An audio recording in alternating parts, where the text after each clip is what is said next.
Alright guys, we are finally back. Well, yeah, I've been uploading videos for a couple of weeks now, but I know what like 80% of you guys were actually waiting for. I won't complain because even though this isn't a Pokemon channel, I do enjoy making these fake Pokemon, and I know that you guys enjoy it too. So forgive my delay of the next installment of our Gen 9 Maza region videos, and let's get on with the show. Today, I've designed for you guys something slightly different from what we've discussed in previous videos. Since their introduction in Generation 7, regional variants have been a fun way to revisit previously established Pokemon with new twists on their concept, design, and gameplay mechanics. Fans, in particular, have a lot of fun imagining what their favorite Pokemon may look like if it existed in a region that was, say, based off of Australia, or if its typing was completely swapped. In my opinion, the best part about regional variants is that, in a way, they're sort of like the first few videos we've ever done on this channel. If you remember, the Fixing the Worst Pokemon of Each Generation series. While not all Pokemon who have received regional variants are Pokemon that I would consider poorly designed, it's the first time in the entire history of the Pokemon franchise that Gamefreak has given us an opportunity to see what it would be like to take a previously existing Pokemon concept and tweak it slightly to fit a different theme. As far as the established design conventions of regional variants goes, there is some range of intricacy in terms of how different the forms look from their original iterations. Some, like Zigzagoon and Rattata, have little more than a palette swap, with a few minor tweaks to pose and personality. Others, like Darmanitan or Exeggutor, introduce entirely new physical features to the Pokemon's design. Other inconsistencies between the different regional variants include evolutions. In Gen 7, some of the variants only existed in one form of the evolutionary line. For example, there's an Alolan Marowak, but not an Alolan Cubone. And in Gen 8, another new twist was added when the variants of pre-existing Pokemon were sometimes able to evolve into entirely new Pokemon, like Obstagoon or Sirfetch'd. This opens up tons of doors for new and exciting Pokemon designs, and while these won't be the only Mazian forms I create for our fake region, these were the ones I started with. Because I realized that we've yet to include a single stage evolutionary line in our Pokedex, I felt that the first Pokemon I should create a regional variant for would be a single stage Pokemon. Like I said before, these designs are kind of like a way to redesign a previously existing Pokemon, so I picked one that we've actually discussed in a much earlier video pertaining to our least favorite designs in Generation 5.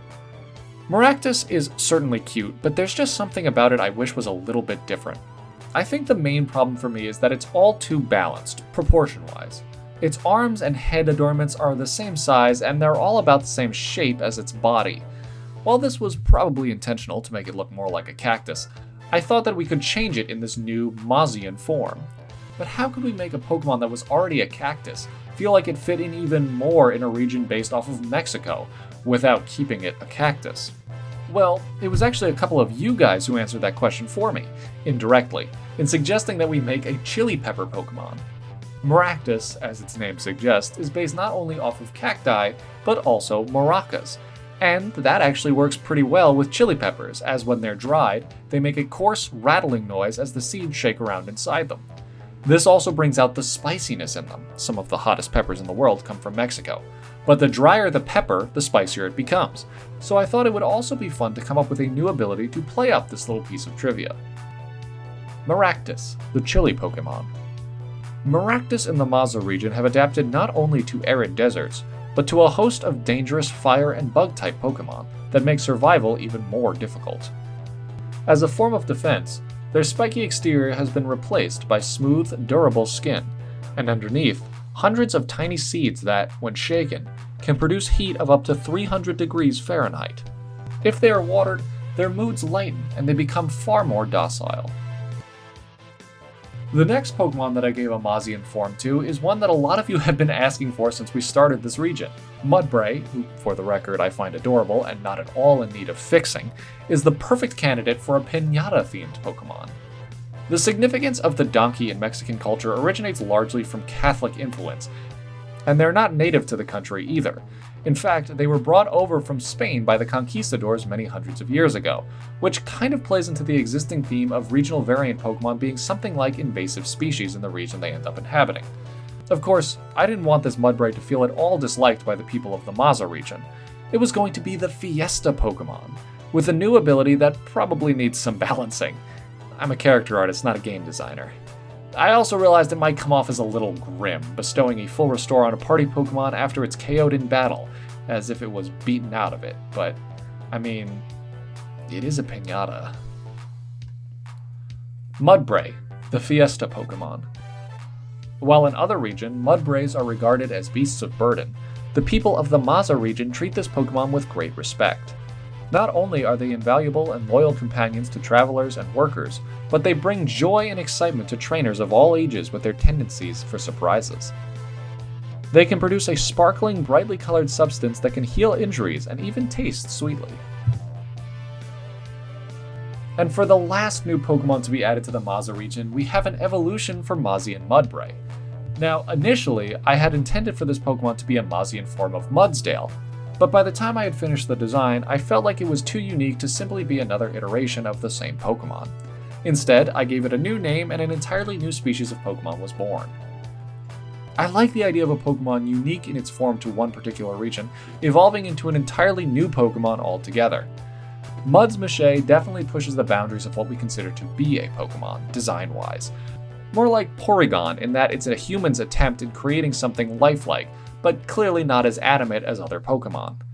Because of this, I thought that the evolution requirement should be something to do with its trainer, but not just high friendship. Maybe like it has to win while on a team with another trainer, like in a multi-battle, or maybe include some other party minigame into the final product that allowed many trainers to battle together, kind of like the Battle Royal in Sun and Moon. I don't know, something like that. Let me know if you guys have any ideas. Mudsmache, the Fiesta Pokemon. This is one of the few Pokemon currently known to science that cannot be found in the wild. It is theorized that only a Mudbray, when exposed to enough human joy, can evolve into a Mudsmache. Because of this, they are known to have incredibly close bonds with their trainers and are often in the same family for generations. Their bodies appear to be made out of a dried clay and are nearly impenetrable. Consequently, they are very inflexible and even in battle, they prefer to stand completely still.